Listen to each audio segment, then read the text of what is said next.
Hi, everybody. Today I'm joined by John Rutowicz, who is a Lutheran pastor, a student of current events, certainly one of the most learned individuals that I know about what's happening in the world. I met him um, actually through Facebook. He actually made a comment on someone else's post about Ukraine and its sovereignty. And I said, oh man, here's a guy who gets it. Because a lot of people don't understand this issue of sovereignty. I know it's kind of a legal issue, but it's also a very important issue. It deals with a country's ability to control its borders, to make alliances, and basically control the life of its citizens, of its people, in accordance with certain norms of conduct that are universally accepted and that benefit the society. So that's how I met John, and I want to start this off by personalizing it a little bit, and because I think that what we're going to get into is the whole idea of something foreign, some foreign influence in this country. And I think John's going to go into this more than I will. But let me proceed from my point of view. I was a Trump supporter for a long time. I'm a Republican, Trump supporter for a long time. Um, I bought the narratives that they put out. I don't know if I entirely bought him, but I was definitely pro-Trump. So, I was definitely in his camp. I wanted him to do well. And so that kind of kept me in the MAGA camp, or MAGA camp, whatever you want to say it, MAGA camp. Um, but then, like any lawyer, I started to ask questions and started to study the facts and the law. And this was in the context of the war in Ukraine. And the war in Ukraine just kept going and going and going and going, and all the prognostications that would say that Ukraine was going to collapse, in a couple of weeks, it all proved false. And we heard so many horrific things about Zelensky and about the Ukrainians. And I just started doing digging into the facts and digging into international law, which I have an LLM in. And I realized that um, we were just getting a line of bull. And a lot of this was coming out of MAGA and the alt media. And that Ukraine was definitely in the right. Ukraine was definitely fighting for its survival. And not just that, but fighting for a beneficial world order, one that had been set up at the end of the Second World War, that my father had fought for, the fathers of many other people had fought for, a lot of other people had fought for, suffered for over the years. And it was a very beneficial world order, one that emphasizes the proper development of the person. So, what is very, very odd, um, emphasizes or allows the proper development of a person, or both. So, what was very odd is at one point, I remember I got a very distinct sense in a discussion with somebody that we're being watched. Like the opening of H.G. Wells' War of the Worlds. I had this sense, it was on social media, that we are being somehow watched or played. And I had a sense it was a foreign influence. And I started to do some homework, and I started to see, where Russians have had a plan for disinformation since at least 1958, and that they have been pushing disinformation at us, that there are disinformation narratives that they put out there, that disinformation is real. It's not a joke. It's not a game. No. And then about this time is when I ran into John. And John, you started talking about Tucker Carlson, and you started talking about the intellectual basis of MAGA, or Trumpism, whatever you want to call it. The intellectual basis of it, actually coming from what, Rene Guénon and Alain de Benoist. Yeah, Alain de Benoit. Alain de Benoist. Okay, there you go. Well, I'm a Hoosier. You're up there in the northern part of Michiana. I'm in the southern part of Michiana. So, so what? I mean, and that was fascinating to me. I had not thought about that. I had not caught on to that. And could you elaborate on that? Could you because you were saying that Tucker Carlson was really kind of the center of this foreign thinking that was in our midst. Well, I think for years, and I like you was was a Trump supporter up front. 2016, I voted for Trump. I mean, mostly because I thought, well, we don't want another Clinton or a Bush again, you know. Right, right, But right. and I didn't really think he was going to win, um, but I thought, well, let's see what could happen, and I was never really sold on the man anyway. I mean, I always found him to be a braggart and a buffoon, but you know, I thought, well, maybe he'll put smart people around him or something, and it'll all. I mean, the head doesn't have to be always the genius, as long as he is smart enough to know who to delegate to. But Right. anyway, you know, quickly became disillusioned with the whole business. But um, over the years, you know, back then everyone was kind of almost on a high, and Tucker Carlson was the star of conservative media and all that sort of thing. But I started to notice things about his positions that kind of set off um, flags for me. And oddly enough, one of the first things he started to go on about that I thought was really strange was his obsession with UFOs. I thought, why is this man into UFOs? I That mean, is strange. what is that? And I noted that a lot of people in more um, occultic and Gnostic kind of movements tended to have obsessions with those too. But you know, I couldn't quite put it together. Since then, I think he's very much at least alluded to, if not outright said, he believes that those are demons.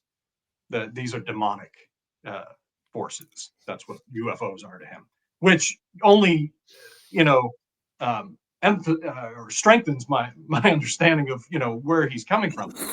The other things he was doing was um, the very pro-Russian sort of positions, and seemingly for no reason. Why? I mean, if you're trying to be a conservative in an American landscape, I mean, how many people really are very into Russian or even Eastern European or Slavic sorts of subjects? Just not. I mean, for most Americans, that might as well be on the other side of the moon. Um, so Right, why the interest and why right. so passionate about it?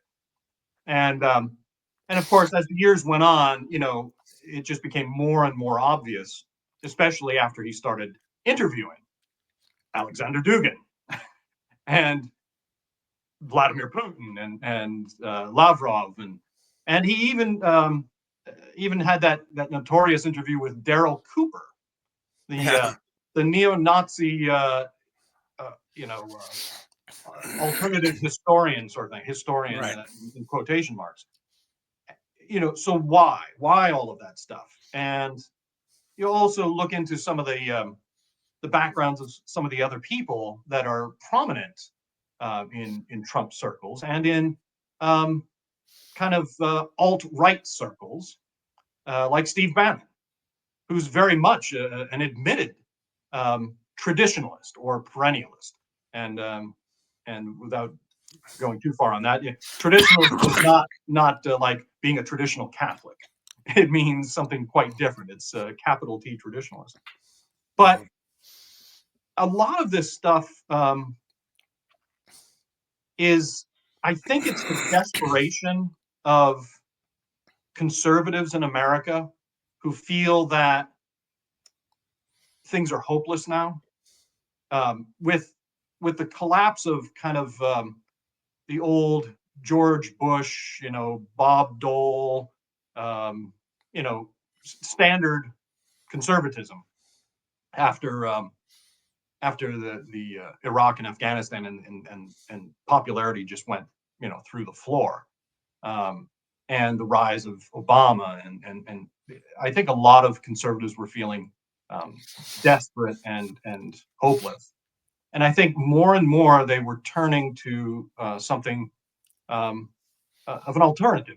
Because I don't think this is ultimately anything other than cultural and civilizational change. That I think a lot of younger people have either don't know or have given up on the old framework of classical liberalism or democracy or rule of law or any of those things. And what they've turned to, tragically, I think, because I would try to be sympathetic to some of their concerns about the breakdown in society on a number of issues. But as is always the case, it's a lot easier to analyze the problems than it is to come to a solution. And the solutions that they started reaching for were horrible. And I think there are a lot of connections between Carlson and Bannon and Peter Thiel and Stephen Miller, I think, is Bannon's conduit into the White House, but and many other people, and the tradition, the Rene Guénon, and especially Julius Evola, who basically thought that Hitler and Mussolini just weren't serious enough, and and Dugin takes his cues very much from Evola. And I by the way, I'm no expert in this subject at all.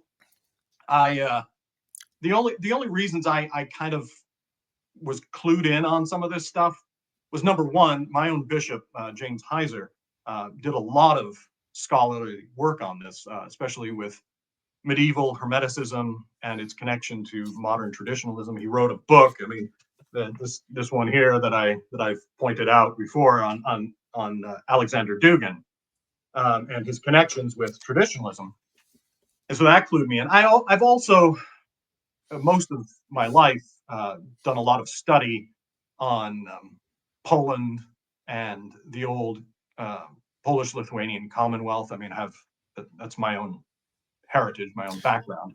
You're Lithuanian descent, right? Right. Rutowicz is a Polonized version of a Lithuanian. In Lithuania, it'd be Rutowicz, but it's complicated. So Usually is, isn't it? yeah.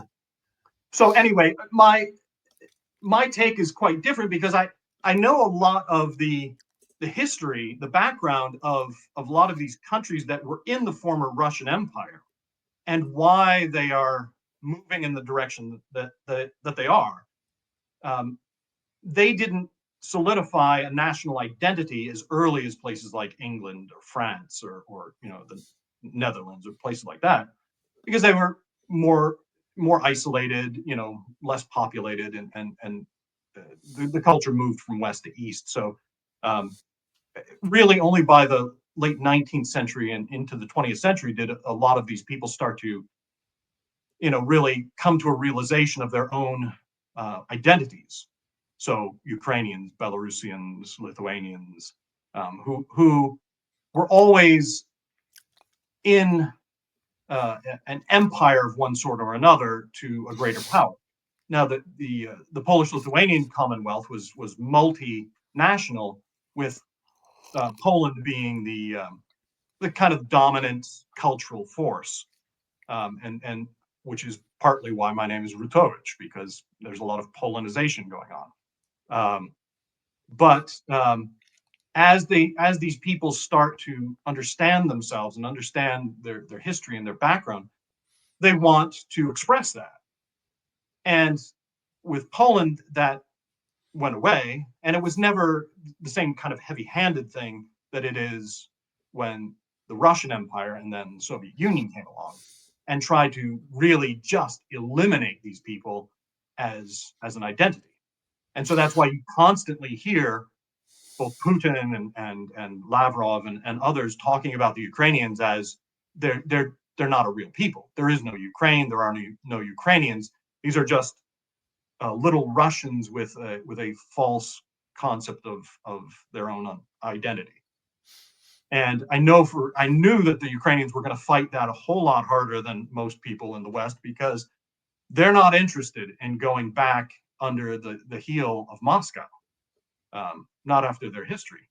The Belarusians aren't interested in it either. The trouble for them is they're only a third to a quarter the size of Ukraine population-wise, and so did not have the strength to resist.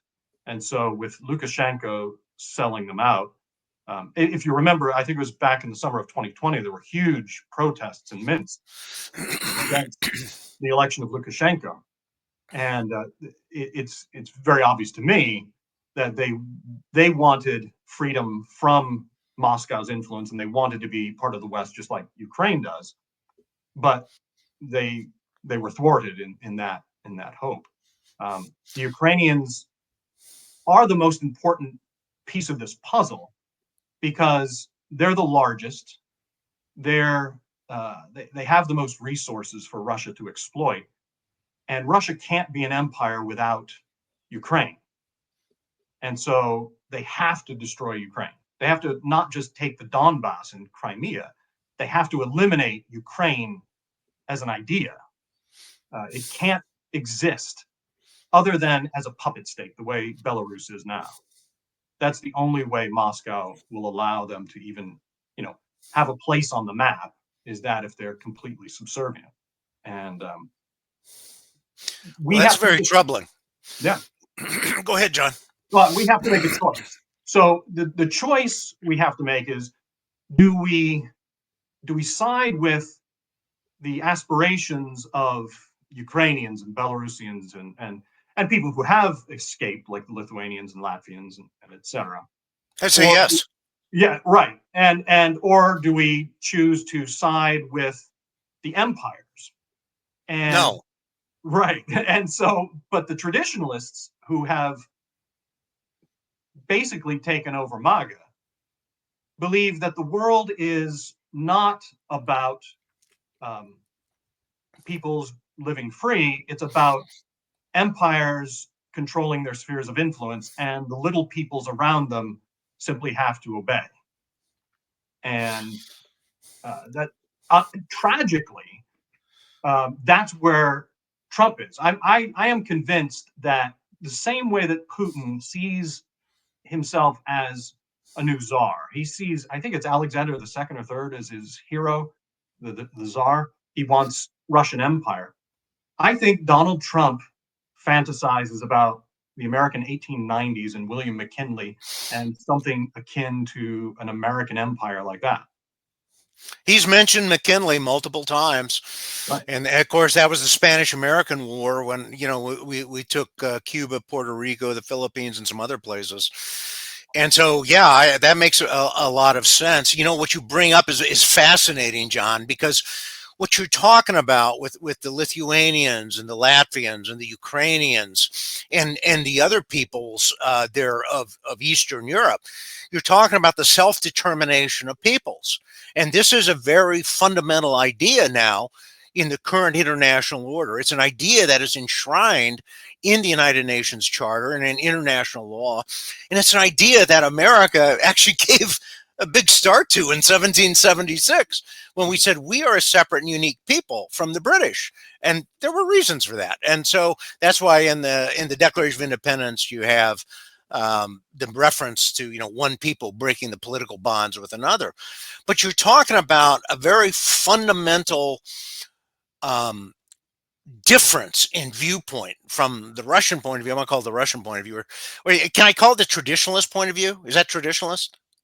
Yes, but I would also say that, and this is my opinion, but I think there's something fundamentally broken about Russian culture, because Russian culture is imperial culture at this point, and I think always has been.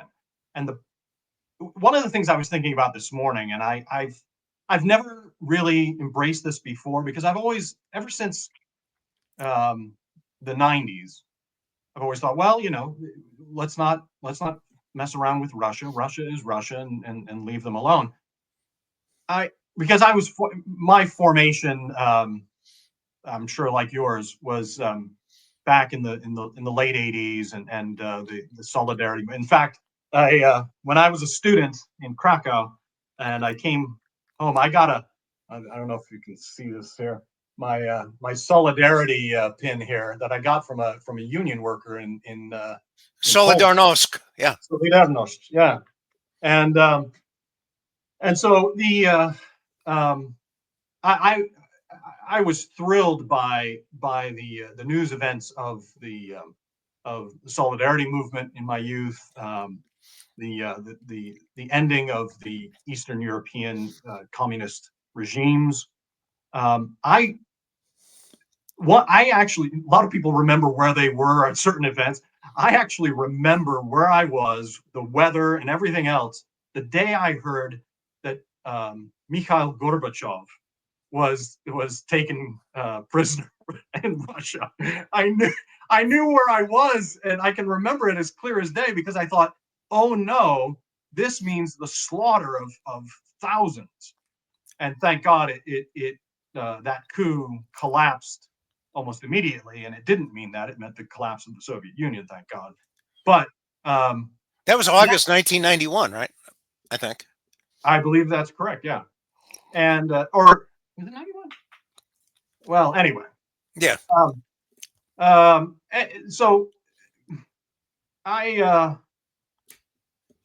think that the problem here is that Russia, I don't think can be a normal European state, and the culture can't be normalized like a Western state so long as Russia exists from Smolensk to Vladivostok.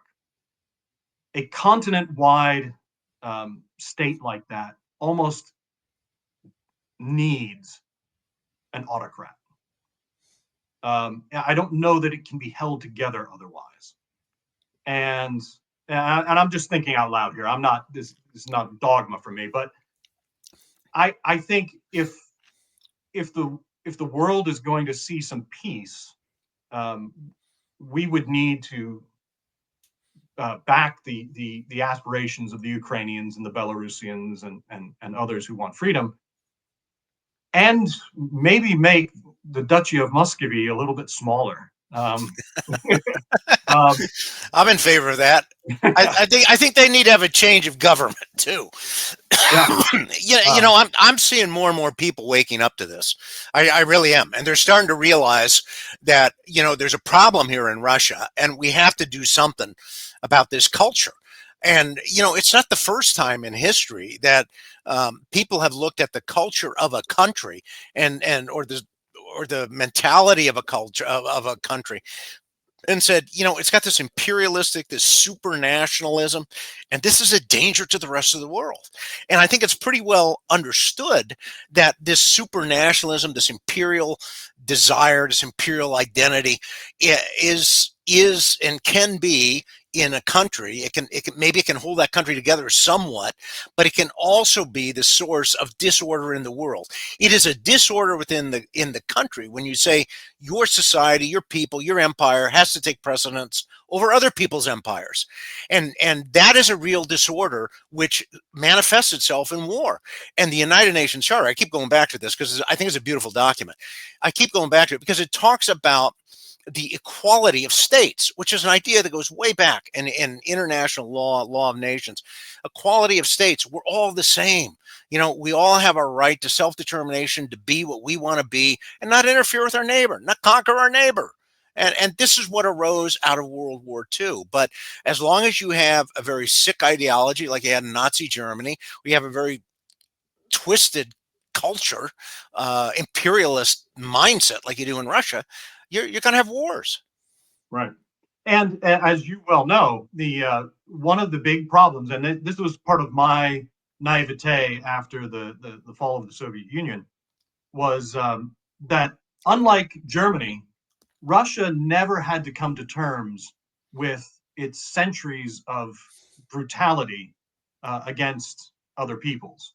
It never had to deal with its own cultural wickedness, and so it just festered. We never dealt with that, and naively I thought, after 1993, I thought, well, this is wonderful. We'll be friends now, and And we'll enter into a world of demilitarization, we all did. We were all hopeful.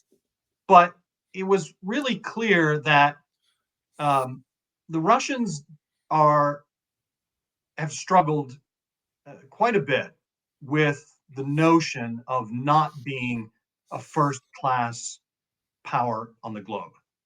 They romanticize their power during the Soviet Union and long for it, because the alternative is to face reality and realize that for the most part Russia is backward and peripheral to civilization, and that even when they are militarily strong, they're despised.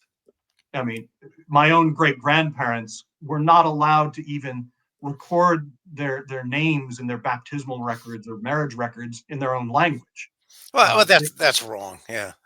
I mean, and you weren't allowed to read in Lithuania. They weren't allowed to publish books in Lithuanian. Everything had to be Russian, and um, and it's the same mindset that's still here now. Um, they put a better face on it. Oh well, Ukraine and Belarus can exist, but only when they're utterly subservient. Um, and they have come of age, and they're not really wanting to do that anymore. It's easier to do that to a bunch of peasants who can't read, but when people can actually read and enter the middle class and can have a sense of themselves, they're not interested in that anymore. They want to have their own expressions of their culture and their faith and so forth. That's the self-determination of peoples. Yeah. That's the idea of the ius gentium that St. Thomas Aquinas was talking about. That each people gets to live according to their own culture, with their family, with their government, the way they want to do it. They get to choose that. But Russia wants to do away with that. And the sense I'm getting is this traditionalism um, is a weapon to Yeah. advance Russian interests. Yeah. And I mean, I've studied doctrinal warfare, psyops. I've written about it, and so this traditionalism seems to me to be a very real weapon the Russians are employing to get people to erase themselves. Because, as I understand it, and this is based on a Vanity Fair article that I read Mhm. by James Pogue, I think Steve Bannon has called his army to do battle, no matter who wins in November. It's from October of last year. So I came across this about the time you and I started talking about this, and I find it interesting because they talk about traditionalism being some kind of a mysticism, a timeless, transcendent values, truth is versus progress, um, and it also talks about how Bannon holds to that, and he met and he knows Dugin. Right.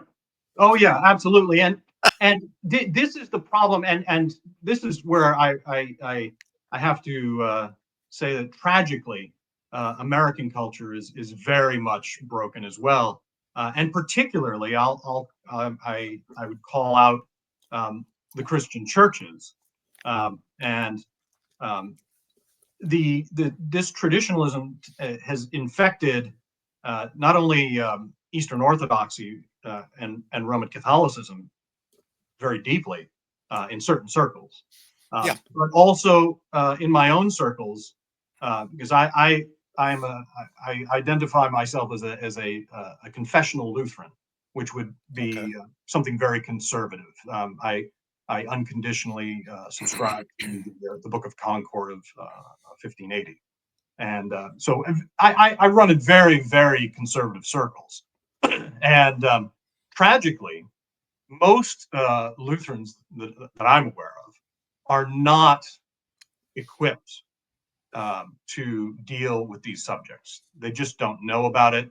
And from their perspective, they look at abortion, or they look at DEI, or trans rights, or mass immigration, or things of that nature, and they rightly see the deterioration of Christian morality in those things, but they're not equipped to deal with this kind of semi-Gnostic philosophy that has taken over in our politics, and to see it for what it is.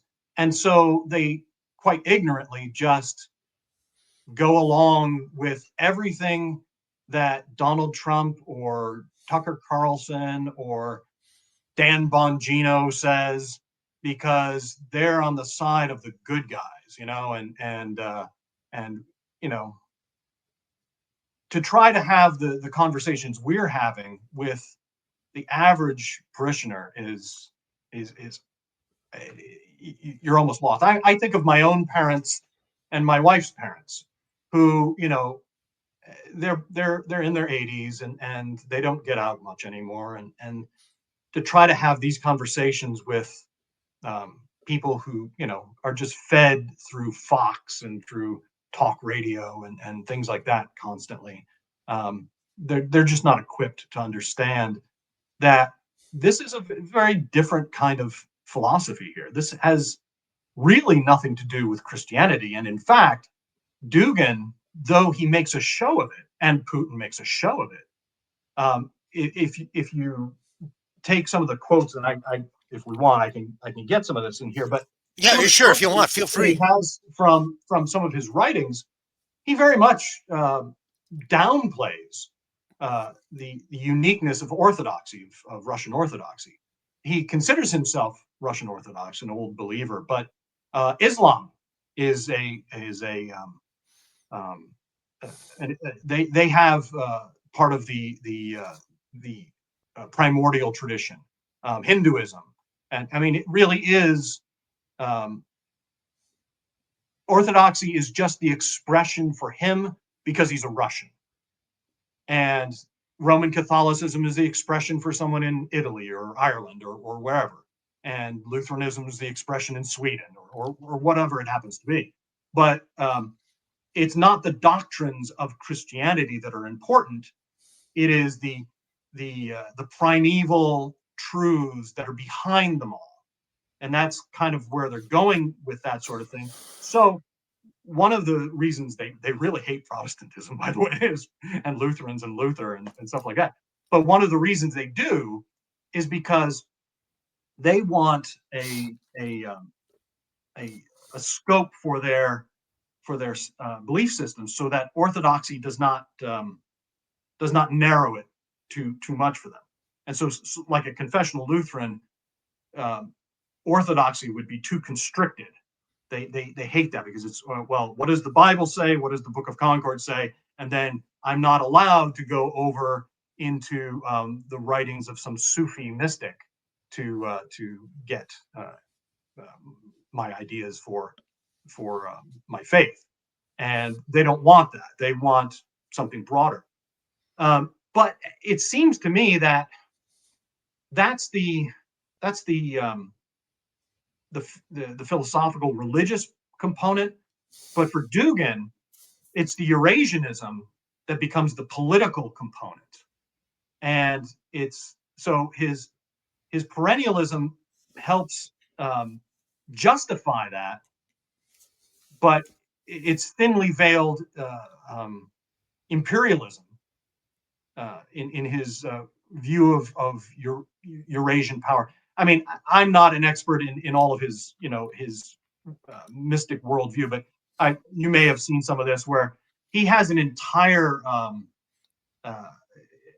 backstory where it's all this occultic mysticism about Hyperboreans are the Nordic peoples who are the good, and the Atlanticists are the evil, and so the Asian European continent is the center of the good empire, and the Great Britain, America, Canada, and the things, the Commonwealth kind of places are the Atlanticist empire that is of Satan and must be destroyed. And that's his perennialism kind of gives him the freedom to create this grand mythic backstory for all of this. But it really just serves his imperialism, the Eurasianist kind of project. Now, I think for Trump and Bannon and people on this side, of course, they're not going to be adherents of the Eurasianist stuff because they, they're here. But I think they're looking for some version of that in an American sense, so that they can have their imperial backstory, and push that forward.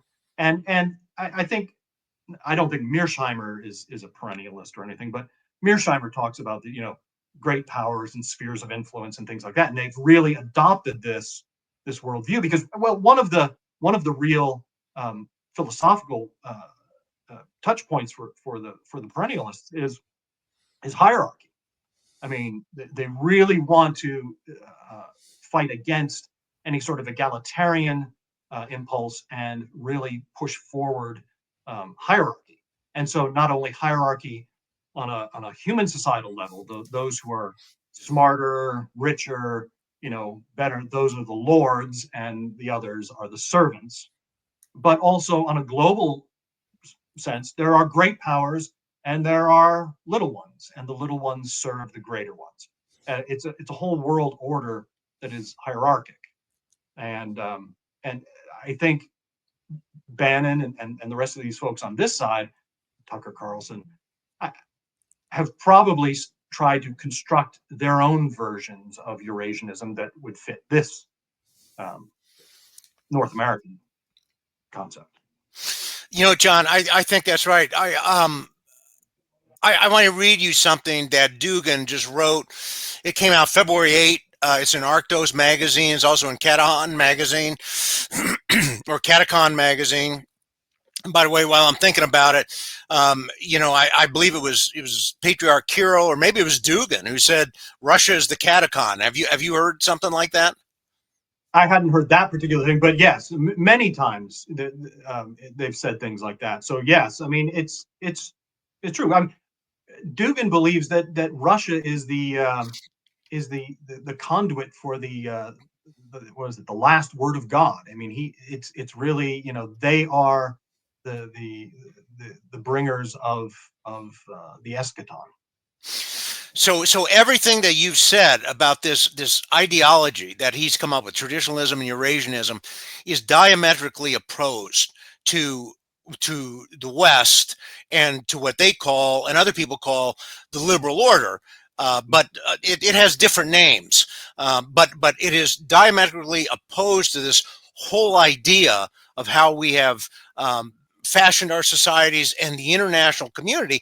And I would submit to you that ultimately what the international community is based on is some kind of a Christian order, which is at odds with what Dugin and company are saying. Exactly. But let me. No, I'm sorry. Thank you. But let me tell you. Let me read to you what Dugin wrote. Okay, so in the Arctos magazine, he says Trump opposes globalism because he rejects any supranational institutions like the UN, the WHO, the EU, and so on. And like classical realist, believes that the supreme authority is the sovereign nation state, above which there's nothing and no one. That's precisely the meaning of the slogan, Make America Great Again. According to this idea, the U.S. is primarily a great power. It must act on a global stage as a full-fledged subject concerned only with achieving its own goals, defending its values and interests. Trump rejects any hint of internationalism or rhetoric about universal human values, world democracy, human rights, and the like. Absolute imperative of America is the prosperity of America. So what he is talking about here, he is saying that Trump has accepted this tradition, or is at least acting in accordance with this traditionalist point of view, which actually rejects Christianity. Exactly. Because Christianity always said, we have a community of nations under the natural law, and the state is not supreme. Right. It's the international community, the common good we've got to work for. And I was just reading Pacem in Terris earlier today, where Pope John the 23rd says, we need a better global authority to keep everybody in line. Yeah, no, you're absolutely right, and this is where we're missing the mark. And I love it when they say that the nation state's the ultimate authority. Only if you're one of the great powers, though. Of course. Right, only right. And John, let me exactly right. And one thing I keep seeing from a lot of people is they're nationalists, which means national power, I guess. Right. But one of the big problems here, and this is we're going to have a much bigger conversation on this subject. We do have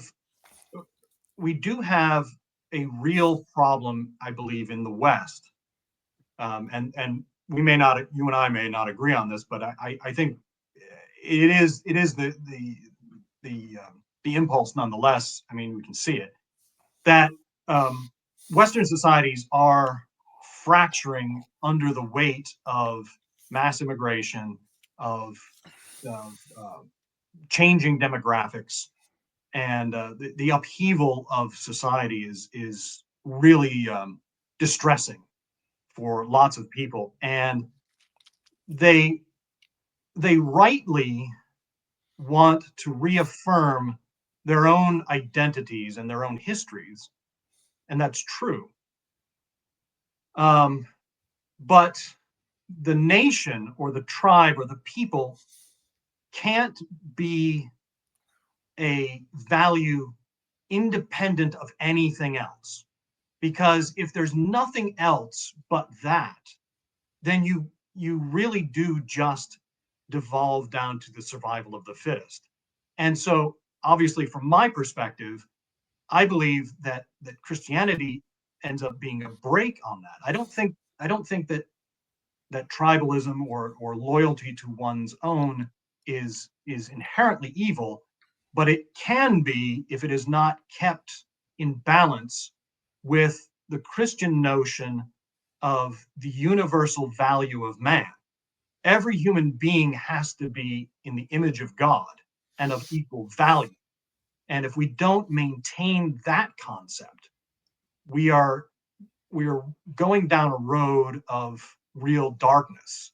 And I hear this, anecdotally, of course, but I hear this in a lot of circles where I, without using names, my daughter had a conversation with a young man who was a Lutheran, and they were talking about a lot of this. And these are Gen Z people, and he was very much enamored of all of these things, MAGA and all of the associated ideas and philosophies that go with it. And one of the things that pops up over and over again is the Jews. And the Jews are running everything. That's just one aspect of it. All right. Now, again, there can be discussions about who's part of the nation, who's not, who's influenced, fine. But the conversation went in the direction of him really, going full throttle into this. And my daughter said, but they're still human beings just like us. And his response was, but are they really? And like, whoa, okay. Whoa. Well, we know where we're going now, don't we? Yeah, we do. Yeah, we do. So, and there's a lot of that. I'm sure you've seen it too. There's a lot of that in the comment sections on certain sites. Oh yeah. A lot of it. And do I think that that's a major problem in our society? No, but it does indicate something that's going on. And from the Christian perspective, we have got to affirm people's need for belonging, for home, for tribe, for culture, and all of that sort of thing, and affirm it as much as we can, because to pretend that we can all just be, individuals detached from everything else around us is foolishness. But one of the irreducible facts of Christianity is all humans are made in the image of God. And so we cannot jettison that concept. And also, if they're all in the image of God, they all have to have some basic rights as humans. And so, while the scriptures never explicitly condemn slavery, the logic of it is just incompatible with a Christian worldview. If everyone is of equal value, then slavery doesn't make any sense. And we have to, unfortunately, you would think that we already covered this stuff, Yeah, but with each new I know. generation, you can't assume that they've absorbed the message. And so it has to be said again. And I think we have failed in this regard. Uh, some of this is beyond our control. Some of this is the culture itself breaking down and people being desperate and looking for answers. But we've got to get up to speed and start talking about these issues, and reminding people of Christian, values. Blessed are the merciful, for they shall obtain mercy. If there is a world without mercy, you don't want to live in it. No. No, that's absolutely right, John. You mentioned something about immigration, and I think that what happens is people see in immigration things like DEI, transgenderism, and stuff like that, and they see it as a threat. So that promotes a response, which isn't always being properly handled by people who should be, handling it properly. There are some immigration issues. I get that, but the greater point is what you just worked through and concluded here, which is that we are all human beings. We are all individuals made in the image and likeness of God, that we all have a dignity about us. We have an intellect, we have a nature that makes us a certain way. And so everybody is entitled to basics, to protection, to all of that. And so I think that we saw that really flower after World War II, and with the horror of the war passing, and to hear it come back like this, it's like measles coming back. People stop taking the vaccination or something, and then the measles start coming back, or polio starts coming back, and it's stunning. It's so alien to me to hear this. But you are right; it has caught fire in some parts of the Catholic Church, and I think there's a lot of people who have very deep grievances. I think they have very unresolved traumas and dramas in their life, very personal. And that these traumas and dramas are not resolved, meaning that they're looking to make somebody pay. They're looking for vengeance, like Donald Trump. I mean, you can Right. see the vengeance on his face. And that's what he evokes from people. He never smiles. He's always angry. He's always seeking vengeance. And people are attracted to that, especially if they have something unresolved in themselves. But it is very troubling. Um, it is very troubling. What you describe is very real, and it's very troubling. And it seems to be around with a lot of the younger kids, the Gen Zers. Those are ones born after '96. Is that right? I believe so. Yeah. Yeah. My eldest was born in '01, so, and she falls in the category. So, um, yeah, I think we just have to go back to understanding that um, sin is not primarily something out there. It's something that's primarily in us. And then when we want to look for the cause of our failure, we first need to look inward. And the discipline of piety has to be internal first. It's not that there aren't issues in the society, but if if the Jews, or the industrialists, or the what is it, the The oligarchs, the oligarchs, or the the, tech bros. the military industrial complex, Yeah, or right. The military. or whatever bogeyman you want to Right, create to solve all the problems, it's just it's an illusion. right. I'm not saying that there aren't bad actors in the world. Of course there are. But usually, most of your personal issues are yours. They're things that you have to deal with. And when we have children who start to act out and live wild lives, we have to ask ourselves, was it that good that parents left them on iPhones for years? Maybe it was us. Maybe we did it. That would be the first place to look. And so when we look at the problems in either America or in the world, maybe we're the ones who created this. And you or I are not personally responsible for everything, but as a nation, some of the things that we're facing are our own fault. And to start blaming, women, the incel stuff, that's just painful to even hear these people. Like, women are terrible. Maybe it's you, guy. Yeah, Maybe right. you're the problem. Yeah. The Jews are okay. Well, you do know that it's not always a conspiracy. Sometimes they're just smart. You know that, right? And work Yeah. hard.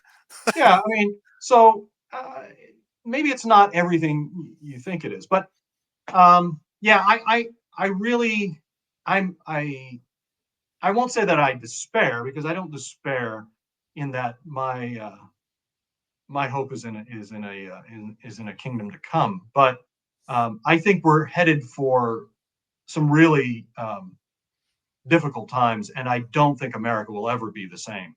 Trump, I think, has broken it, and Oh, whatever comes afterward is not going to be anything like before. Because it, I hope that I'm wrong, I do but too. I I foresee a much wider war in Europe within a couple of years, and I foresee um, America. Well, first of all, the politics of America will never be the same. I mean, conservatism as we have known it, I think, is done. I We're going to think have to that's right. rethink the whole thing.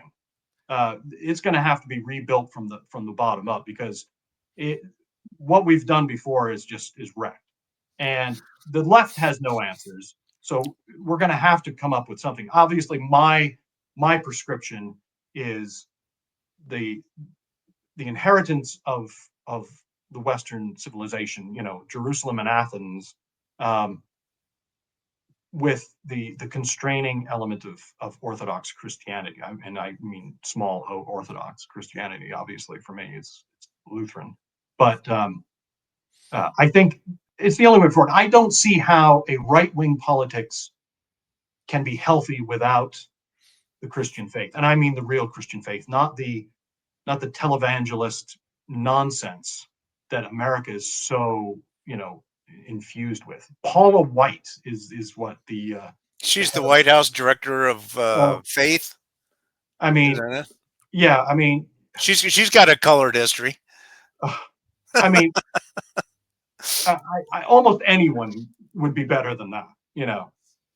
But America's got real things to deal with regard to its whole history, and its religious history in particular, in my opinion. And I think we're not ready for those conversations yet. That's for sure. Because, as you well know, try to talk to anybody about this right now. Very few people are listening. John, you're one of the few people that I can have really in-depth discussions like these about. Very learned, you know what's going on, and it's very hard to find people like that. But there's also like you said, there's a very deep division in this society. And I mean, I understand on social media there's a lot of trolls, there's a Right. lot of bots. I understand that, but there are a lot of people who I know who've taken that mindset now. And I mean, these are people I've known 20, 30 years, Right. and they have now taken a mindset where it's me versus you, and there's no middle ground. And if you say a certain thing, well, you're a liberal, you're this, you're that, and you can't get to the point where you can discuss certain things. So I guess a good thing about America is that, really, if you look back, and once again, I'm coming at this from a point of view of a lawyer. That's not, I'm not a theologian. Okay. I'm not trained like you are. I'm not as astute as you are in theology and philosophy, but I come at it from a point of view as a lawyer. And so I say, we have the structures in place to get along. I mean, we've always had diversity in this country. I mean, we just defined it differently. That's all. And so we were able to get along and work together. And so when I see this heightened rhetoric, when I see this intensified division, I look around and I see this foreign influence. I really do. I see this foreign influence. I mean, the Mueller report talked about the Russians having contact with Trump's campaign, but also the Russians interfering with the election by trying to heighten divisions. The Government Engagement Center, the Global Engagement Center, which of course got defunded by Trump, also talked about Russian disinformation, how it works. I've read the reports. It's incredible. They've actually identified all that. And there are a number of private identities out there that are exacerbating these divisions in our society. And I think we have to be aware of that. I think we have to understand, there's this dark intelligence on another planet, another country that is watching us and trying to divide us. And I think we have to be aware of that. We have to defend it against that. And that's one of the things I try to point out, and because usually I get pushback for some of that, and no, these are our issues. This is homegrown issue, and that's true. These are homegrown issues, but they exploit the homegrown issues. So they know what our particular issues are, and they think about them and figure out how can we be an influence to weaken them and improve our situation. And so, yes, when Trump beat Hillary Clinton, I don't believe the Russians made the decisive determination there. Nor do I think it happened this time. I think he won it fair and square over Biden, because I remember during the 16 election, I could drive all over Berrien County, and I think I could count the number of Hillary Clinton signs on one hand. And so, I know that it was legit. However, that doesn't mean they're not still working at this to keep moving the culture in a particular direction. Almost all of the right wing parties in Europe are practically Russian cutouts. I mean, whether it's the AfD or it's the Front National in France or any of them. That doesn't mean all of them in every last bit, but so many connections between the Russians and those far right parties in Europe. And it's the truth here too. I mean, when you get to MAGA, you can smell the Russians all over it. The KGB never went away. No. I mean, it's still here. They are not the decisive factor in everything, but they have their influence in almost everything. And we can't ignore that. So no, is immigration something the Russians caused? No, but they exploit it. Is DEI something they caused? No, but they exploit it. Right. And you're right. We have to be aware of it. It's not that we make our decisions because the Russians are somewhere, but because we have to at least know when we see things, in your feed, in your news feed on any given day, when things come up, what do you see and how much influence is behind the things that pop up on your feed? And for the 100 things you see that day, that's the range of ideas that you're working in, right. And what ideas didn't come up in your feed that day that are outside of that range, and somebody gets to control the range of the information. And that's the algorithms. The Russians have some influence. And certainly through people like Elon Musk. They sure do. Or Peter Thiel, they have some influence on the range of ideas. And we're way behind the curve on this. John, we're coming up to an hour. I just want to see if you have any other thoughts you would like to add here. I have thoroughly enjoyed this discussion. I absolutely certainly hope you come back on the show and we talk some more about things. But here we are. We're coming down to the end, about an hour. Is there any final thought you'd like to put out there for the audience? I would just say this, that yes, things are looking very dark right now, and they will be dark for a while. But subjectively, I am convinced that the weight of history is running against the Russian Empire, and that they will lose. I think that, God willing, we have an opportunity to improve the discussion in this country as well, and particularly in the churches, and start talking about a healthier view of our civic responsibilities. And while it's dark right now, I think there's also great opportunity, and everything is in the Lord's hands. So we are meant to be in this place. We are meant to work in these times, whether good or ill, and He has our lives in His control. So, John, thank you very much. I just want to say ditto to everything you said. Very, very upbeat, hopeful. Totally agree with you. Thank you for joining me today. Thanks for this discussion, and we're going to get back to it. And I think everybody should take to heart what you said. Again, thanks very much. It's been very enlightening, very helpful, and we'll see you soon. thank you, Dave. Thank you. All right, bye bye.